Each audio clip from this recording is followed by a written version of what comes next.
It's nice to talk to you, and I've seen you on the internet, and I've heard you talked about, and then you get invited to a comedy festival like Montreal, which is huge, which must mean you're a big star. Well, I don't think it quite means that quite yet. Oh God, awkward. But no, it's a privilege, a great honour to be asked to come here and do something like this, especially if you're a little fish in a very big pond, as I definitely am. So yeah, it's an honour and absolutely terrifying at the same time. Again, there's a lot of people who've been doing it a long while. I mean, you've just swapped chairs with Jeannie Yashere, who's got incredible confidence. Yeah. Can you fake that even at your age and level, where you can come on stage? Because really, nobody wants to see somebody learning, do they? No, that's right. I think it's absolutely...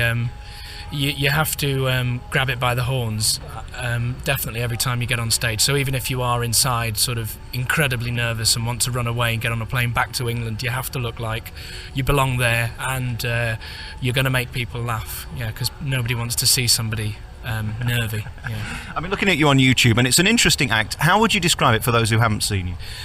Well, it's kind of it's surreal observations and set pieces, so little ideas and philosophies taken down different avenues, and with little bits of improvisation in the middle of it. When was the first time you realised that you might have a funny bone, or show business might be for you? I've been a compulsive show-off from the age of about 10 years old. So I think from being very young, I've always wanted to be showing off, and this is the perfect environment in which to do that. Who were the people who you looked at and you thought, I wish I could be like them? My holy triumvirate of comedians was Eddie Izzard, Chris Morris and Peter Cook. Eddie Izzard for the stand-up, and Chris Morris for his... for the work that he produces and his uncompromising attitude, and Peter Cook just for his invention. And how do you go from being the guy who's funny in his bedroom and funny at the pub with his mates to then being invited to a festival like this? Because it's a big leap, isn't it? Yeah, it is. I suppose it's just about... It took me ages to grow the courage to get up and do stand-up. It is a leap, but it's just about whether the compulsion is strong enough, whether the drive is strong enough to make the leap from... Because it is difficult. There are times when people are just going to stare at you blankly, and that's what you have to go through to get better at it. So it is a big leap from being drunk in the pub with your mates and doing impressions of your friends to standing and doing some material about what you think about the government. But it's just about whether the drive is strong enough, I think. Is there any lonelier feeling than being in a club and doing your great punchline that you've spent so long crafting and getting nothing? There is no worse feeling in the world, and I've been mugged. There is nothing. You've been mugged? I've been mugged, yeah. I've been mugged more than once, and I would prefer that on any night of the week than standing in front. But I mean, it is worth it. It's an awful, truly horrific feeling just standing there and knowing that it's going to be a long set. What do you do in those moments? Do you have a Bob Monkhouse gag from 1992 as a zinger that you can come back with to recover at least something for the show?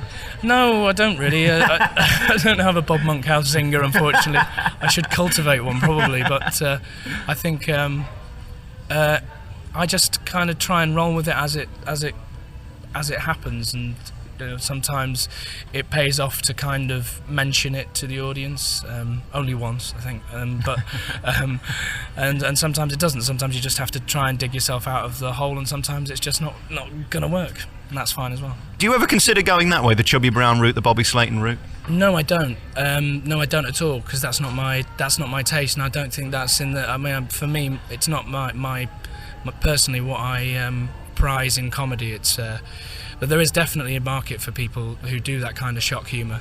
But for me, I just like doing it for the giggles, really. Just for it's fun, and it's about being interesting, about your viewpoint, not about trying to get a rise out of people necessarily. I'm too much of a coward as well. I couldn't sleep at night thinking of the people I've offended who could come and beat me up on the street. Oh no, it's awful. It's awful. I've got too much of a conscience for this business, because last year in Edinburgh I did a gig, and a woman got up. We were doing it in a very, very hot venue, and a woman got up during my set, and I started talking about her to the audience because it was a small venue. It was very obvious that she was getting up, and I berated her for the duration that she got to the end of her line, and then she just keeled over and fell flat on her face on the floor because she was trying to get out of it for the heat, and she fainted. And it was, needless to say, that was very, very awkward, and I had a little guilt baby growing inside me for many, many nights afterwards, keeping me awake. Yeah, too much of a conscience. Congratulations on being you. We're going to hear a lot more about you. Give your website so people can find out about you. At the moment, it's myspace.com/drigby. You can't afford DanielRigby.com. I can't afford DanielRigby.com yet. Daniel, congratulations on being you. Good luck at the festival, and enjoy your room service and all that. Is it glamorous being here? Yes, it is very glamorous. It's much nicer than my house here, because nobody brings me sandwiches to my room in my house, unfortunately, no matter how much I scream. Thanks, Daniel. Thank you very much. Thanks.